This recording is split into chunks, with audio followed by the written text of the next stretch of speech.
The distress radio is a mechanic for asking for help or providing help to players nearby.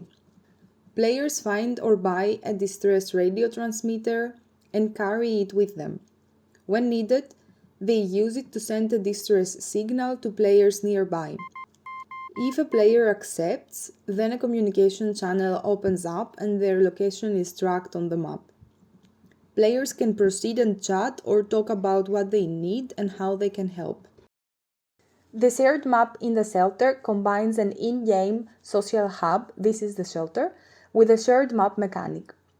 The shelter serves as a break from the battle as it forbids the use of weapons, and the shared map allows players to connect with other players based on their quests. Players discover a shelter keycard somewhere in the game. With this, they can find and access the shelter where other players can be seen. There, they can use the shared map to request help for a mission or accept someone else's request. When a player accepts a request, a communication channel opens between the players involved. They can now chat or talk about their mission or even send friend requests to each other, fostering a longer connection. This mechanic works by establishing the ground for social interaction using missions as an excuse for teaming up. Players might see other players as a potential collaborator rather than enemy. The bounty is a dying revenge help request aiming to stop hunters by establishing a pact between players nearby.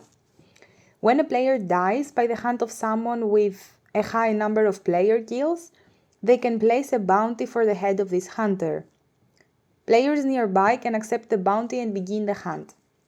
The players in the pact can temporarily see each other on the map and are provided with the direction of the location of the hunter. The hunter gets also a warning that players are on their way. If players succeed to stop the hunter, then they can revive the fallen player to seal the deal and accept their reward. This mechanic works by providing a help request to fallen players, creates an opportunity for connection among players joining the pact, and introduces social-based consequences to the hunters.